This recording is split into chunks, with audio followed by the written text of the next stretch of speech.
ان کو تکلیف نہ دے اور آپ کے اعضاء سے کوئی ایسی حرکت نہ ہو جس سے ان کو تکلیف ہو۔ اس طرح آپ گفتگو بھی ایسی نہ کریں جس سے ان کی دل آزاری ہو، اور مذاق بھی نہ کریں، نہ منہ چڑھائیں، نہ ان کے ساتھ بیٹھے ہوئے سگریٹ پئیں یا کوئی اور کام کریں، بلکہ باادب اور عزت کے ساتھ بیٹھیں اور اللہ اور اس کے رسول صلی اللہ علیہ وسلم کے ہاں عزت پائیں، کیونکہ فرشتے اللہ کے لکھ رہے ہیں اور آپ کی ہر بات لکھی جا رہی ہے۔ تو اس وجہ سے اس آیت کے حصے میں وصاحبی بالجنبی، وہ ساتھی جو بس یا ٹرین یا جہاز میں آپ کے ساتھ بیٹھے ہیں وہ بھی شامل ہیں، اور اس میں وہ بھی شامل ہیں جیسے آپ کسی دفتر میں کام کرتے ہیں، آپ کے ساتھ جو کام کرنے والے ہیں، یا آپ سکول میں کام کرتے ہیں یا کسی جگہ بھی آپ کام کرتے ہیں، جو آپ کے کولیگ ہیں، جو ساتھی ہیں آپ کے ساتھ کام کرنے والے، وہ بھی آپ کے ساتھی ہیں، وہ بھی صاحب بالجنبی ہیں، یعنی کہ ان کے ساتھ بھی آپ کو خلوص سے پیش آنا ہے اور عزت کے ساتھ رہنا ہے، قول و فعل سے نہ ان کو تکلیف پہنچے آپ کے، اور نہ آپ کوئی گفتگو ایسی کریں جن سے ان کی دل آزاری ہو، مذاق بھی نہ کریں، منہ نہ چڑھائیں، اور نہ کوئی ایسا کام کریں جس سے ان کو تکلیف ہو۔ یعنی احتیاط بہت ضروری ہے، اور ان کا خیال رکھیں، دکھ درد میں ان کے ساتھی ہوں اور ان کو حوصلہ دیں۔ اس طرح سے خیال رکھنا، یہ آپ کا حسن سلوک جو ہے یہ ضروری ہے۔ اسی طرح جو اگر کوئی شخص کسی ادارے میں کام کر رہا ہے اور ایک ٹیم ہی ہے جو کام کر رہی ہے، جیسے ہوتا ہے حکومت کسی کام کے کرنے کو ایک ٹیم بنا لیتی ہے، ایک لوگوں کا گروہ بن جاتا ہے جو اس کام کو کرتا ہے، تو گروہ والے سارے لوگ ایک دوسرے کے ساتھی ہیں، وہ بھی صاحب بالجنبی اس میں آتے ہیں۔ تو اس طرح سے وہ بھی ایک دوسرے کا خیال رکھیں، ایک دوسرے کی عزت کا خیال رکھیں۔ اسی طرح اگر آپ راستے میں جا رہے ہیں، کوئی شخص آپ سے تھوڑی دیر کے لیے سلام کرتا ہے اور بات کرتا ہے، وہ بھی صاحب بالجنبی میں آتا ہے، کیونکہ صحبت تھوڑی دیر کے لیے بھی ہو، وہ تھوڑی سی میٹنگ جو آپ کے ساتھ ہوتی ہے وہ بھی صاحب بالجنبی میں آتی ہے، یعنی اس شخص کو بھی آپ نے حسن اخلاق سے بات کرنی ہے، اور آپ کی کردار سے، آپ کی گفتار سے، بات چیت سے، آپ کے اعضاء کے عمل سے اس کو کوئی تکلیف نہ پہنچے، اس طرح سے خیال رکھنا ہے۔ اسی طرح سے اگر کوئی مزدور مزدوری کرتے ہیں، اور کسی طرح کی مزدوری بھی ہو، اور ان کے ساتھ دوسرے مزدور جو کام کرتے ہیں وہ بھی ان کے لیے ساتھی ہیں اور صاحب بالجنب اس میں ہیں، یعنی اس طرح سے ان کا بھی خیال رکھنا ضروری ہے۔ اور اس طرح سے صاحب بالجنب میں جو ساتھی ہم نشین ہے، اس میں آپ کی بیوی بھی شامل ہے، بیوی بھی ساتھی ہوتی ہے، رفیق سفر ہوتی ہے، تو اس کا بھی خیال رکھنا، حسن سلوک سے پیش آنا، یہ بھی شامل ہے کہ آپ کے قول و فعل سے اس کو کوئی تکلیف نہ پہنچے، اور گفتگو ایسی کریں جو اس سے اس کی دل آزاری نہ ہو، اور ایسا مذاق نہ کریں جو اس کو دل کو تکلیف پہنچائے، اور آپ ایسے کام نہ کریں جس سے پریشان ہو۔ تو اس طرح سے آپ کو خیال رکھنا بہت ضروری ہے۔ اور یاد رکھیں، یہ بہت ضروری بات ہے کہ جو شخص اللہ اور اس کے رسول صلی اللہ علیہ وسلم کے حکم پر عمل کرتا ہے وہ کامیاب ہوتا ہے، اور فرشتے ہر بات کو لکھتے ہیں۔ اس لیے یاد رکھیں کہ یہ جو بھی صاحب بالجنب میں جو بندے آئے ہیں، یہ ساتھی جو ہیں، یہ اس میں قید نہیں ہے کہ وہ مسلمان ہوں، بلکہ کوئی بھی ہو، کسی مذہب سے تعلق رکھتا ہو یا رکھتی ہو، تو آپ نے سب کے ساتھ حسن سلوک سے پیش آنا ہے، اور اپنے ایمان کو، اپنے اسلام کو قائم رکھنا ہے، اور آپ کا اسلام، آپ کا ایمان، آپ کے اعمال، آپ کا کردار اس کے ساتھ اچھا ہوگا، ہو سکتا ہے یہی کردار اس کو اسلام میں لے آئے، تو یہ بھی آپ کو خیال رکھنا ہے۔ تو اس وجہ سے صاحب بالجنب جو ہے، اس کے اندر سارے یہ لوگ آتے ہیں، میں نے عرض کیا ہے، تو سب کے ساتھ حسن سلوک کے ساتھ پیش آئیں، اور یعنی دینی دنیاوی امور میں مدد کریں، اگر کوئی مشورہ لیتا ہے اچھا مشورہ دیں، خیر خواہی کریں، تنگی ہے کسی کو تو اس کی آسانی سے اس کو بدل دیں، اور خوشی ہے تو مبارکباد دیں، اور غمی کی بات ہے تو حوصلہ بڑھائیں، اور اس طرح سے خود جو پسند کریں ان کے لیے بھی وہی بات پسند کریں۔ تو اس طرح سے یہ خیال رکھنا ہے صاحب بالجنب، یہ والی بات ہو گئی۔ اس کے بعد آگے اللہ تعالیٰ ارشاد فرماتا ہے وابن السبیل۔ وابن السبیل کہتے ہیں مسافر کو۔ مسافر جو وطن سے دور ہوتا ہے تو سب مسلمانوں کا حق ہوتا ہے کہ اس کے ساتھ انس سے پیش آئیں، محبت سے پیش آئیں، اس کی عزت احترام کریں، اور اگر اس کو ضرورت ہے ضرورت پوری کریں، اگر اس کو بھوکا ہے تو کھانا کھلائیں، اگر وہ اس کے پاس پیسوں کی کمی ہو گئی ہے تو آپ مدد کریں اس کی۔ اور اسی طرح سے بعض اوقات ایسا ہوتا ہے مسافر ہوتا ہے، راستے میں جیب کٹ جاتی ہے یا کچھ ایسی تکلیف ہو جاتی ہے یا کوئی معاملہ ایسے ہو جاتا ہے یا بیمار ہو جاتا ہے راستے میں، تو آپ کا حق بنتا ہے مسلمانوں کا کہ اس مسافر کا خیال رکھیں۔ اس کی بیماری ہے تو اس کے پاس خرچہ نہیں ہے تو خرچہ دیں، اس مسافر کا خیال رکھیں، اکٹھا کر کے آپ پیسے جو ہے اگر آپ کے پاس نہیں ہے تو 2-4 بندے مل کے چندہ کر کے اس کی بیماری کا علاج کرائیں اور اس کے اوپر خرچ کریں۔ اور اسی طرح سے وہ شخص جو مسافر ہے یعنی اس کو وہ ان کا شکریہ ادا کرے، کیونکہ وہ ان کو خدمت جو کرتا ہے اللہ تعالیٰ یہ چاہتا ہے کہ انسان بھی ان کا شکریہ ادا کرے اور پھر اللہ کا شکر ادا کریں کہ اللہ تعالیٰ نے ایک مسافر کا حق ادا کرا کے ہم سے اللہ تعالیٰ نے یہ کام لیا، اللہ کا بہت شکر ہے۔ یعنی اگر آپ سے یہ کام ہوتا ہے کہ آپ کسی مسافر کی خدمت کرتے ہیں تو اس کی دکھ درد میں اس کا ساتھی بنتے ہیں، اس کی مدد کرتے ہیں، اور تو آپ اللہ کا شکر ادا کریں کہ اللہ نے آپ کو موقع دیا کہ آپ نے مسافر کی خیر تواضع کی، خیر خواہی کی، اور اس کی تنگی کو آسانی سے بدل دیا، اس کے غم میں خوشی کا ماحول پیدا کر دیا، اور آپ نے اس کے لیے وہی کچھ کیا جو اپنے لیے پسند کرتے ہیں۔ اسی طرح سے اس وابن السبیل میں مہمان بھی آتے ہیں، کیونکہ مہمان بھی مسافر کی طرح ہوتے ہیں، آئے پھر چلے جاتے ہیں، اس لیے مہمان جو ہے اس کی خدمت کرنا بھی بہت ضروری ہے، مہمان کا خیال رکھنا بھی بہت ضروری ہے۔ رسول اللہ صلی اللہ علیہ وسلم فرماتے ہیں جو اللہ اور روز آخرت پر ایمان رکھتا ہے اسے اپنے مہمان کی خاطر تواضع ضرور کرنی چاہیے، اس لیے کہ ایمان کا تقاضا ہے کہ بندہ مہمان نوازی کرے۔ حضرت ابراہیم علیہ السلام کھانا کھاتے ہی نہیں تھے جب تک مہمان نہیں آتا تھا، تو یہ مہمان نوازی کرنا پیغمبروں کی سنت ہے، تو اس کی بڑی شان ہے۔ تو اس لیے راہ چلتا اگر کوئی شخص ضرورت پر آپ کے پاس آ جاتا ہے تو وہ بھی وابن السبیل ہے، جس طرح مسافر ہے، مہمان ہے، اسی طرح راہ چلتا ہوا کوئی بندہ ہے اور اس کو کوئی ضرورت پڑ گئی ہے اور اس کے پاس کچھ نہیں ہے، آپ کے پاس آ گیا ہے، آپ کے پاس اللہ نے دیا ہے تو آپ اس کی مدد کر دیں، تو یہ بہت ضروری بات ہے۔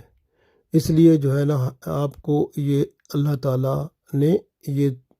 تلقین فرمائی ہے تاکہ یہ باتیں چھوٹی چھوٹی نیکیاں بھی ہوتی ہیں، بعض اوقات بڑی بن جاتی ہیں، اور بعض اوقات بندے کے پاس کچھ بھی نہیں ہوتا اور یہی نیکیاں جو ہیں اس کے لیے پھر جنت میں جانے کا سبب بنتی ہیں۔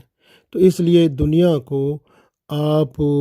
آخرت کے لیے سامنے رکھیں کہ دنیا میں جو نیک عمل کریں گے آخرت میں جو نہ ختم ہونے والی زندگی ہے وہ اس میں آپ کے کام آئے گا۔ اس لیے آپ دیکھیں کہ ترمذی شریف میں ایک حدیث ہے، حضرت جابر رضی اللہ تعالیٰ عنہ راوی ہیں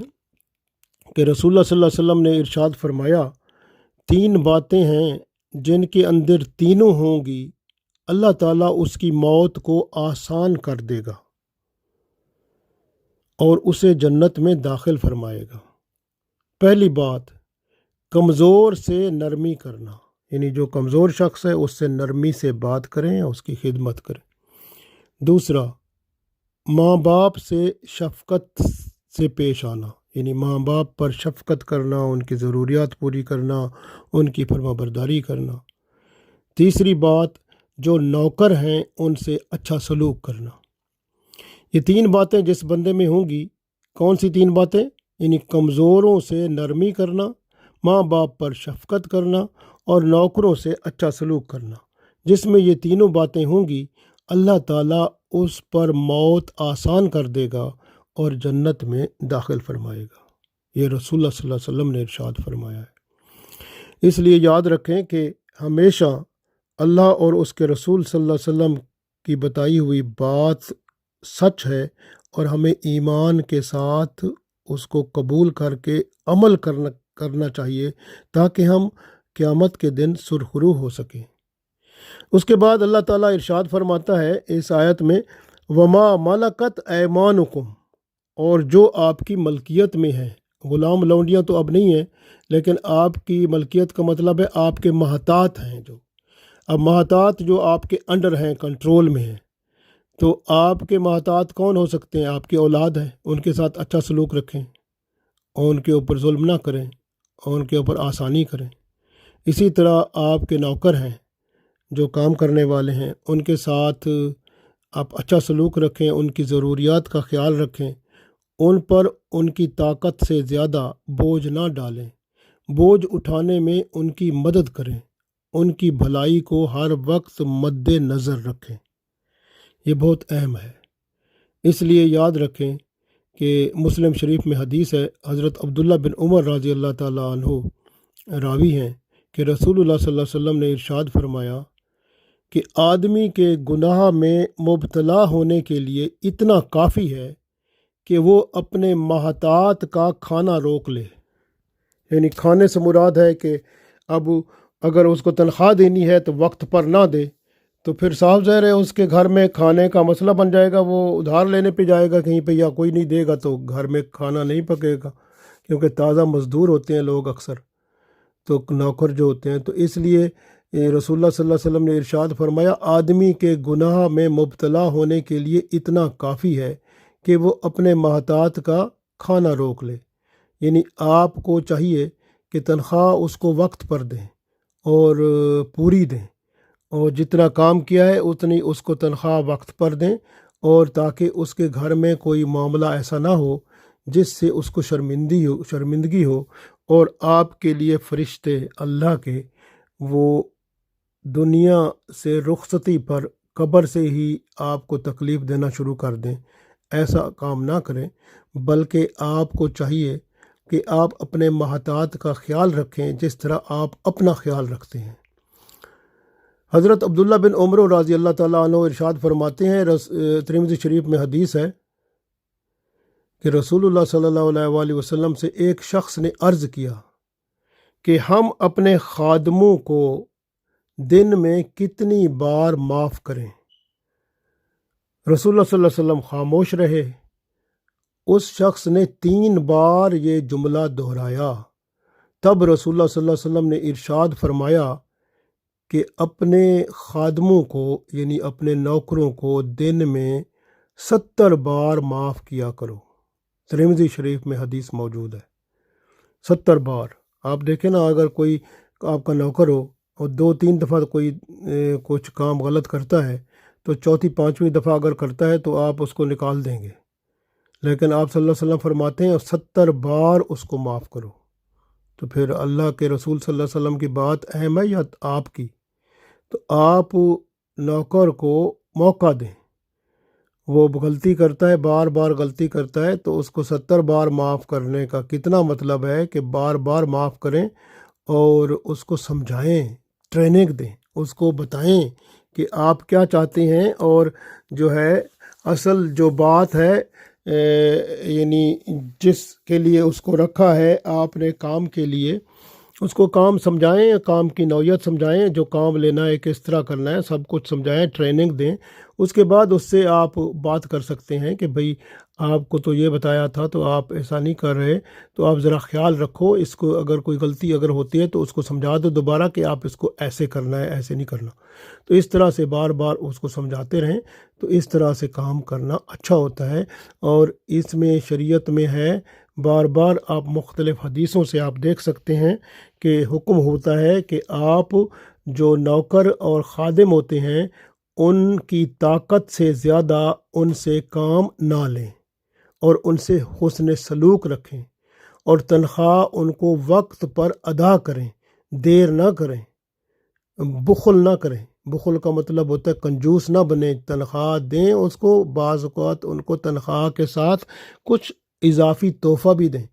تاکہ ان کے دل میں آپ کی محبت پیدا ہو اور کام کرنے کی اور جستجو پیدا ہو۔ ان کے حقوق کا خیال رکھیں کیونکہ قیامت کے دن اللہ تعالیٰ سے اللہ تعالیٰ نے یہ سب پوچھنا ہے، تو پھر آپ کیا جواب دیں گے؟ اس لیے یہ خیال رکھنا بہت ضروری ہے۔ جس کے پاس کوئی کام کرتے ہیں، ماتحت ہیں، ان کو یعنی اس کو چاہیے کہ ان کے ساتھ اچھا سلوک رکھے اور ان کا خیال رکھے، جو خود پسند کرے ان کے لیے وہی پسند کرے، اور ان کی ضروریات کا، ان کے لوازمات کا، ان سب کا خیال رکھے کہ اگر ان کو آپ نے جس جگہ کام کے لیے بلایا ہے وہاں کام کرنے کے لیے جو ماحول چاہیے، جو ضروریات چاہیے، وہ اس کو وہ موجود کر کے دے تاکہ اس کو کوئی تکلیف نہ ہو، اس کی صحت کو بھی تو تکلیف نہ ہو، اس کا ذہنی، جسمانی اور روحانی طور پر وہ ہر طرح سے بندہ صحیح سلامت قائم و دائم رہے اور کام کر کے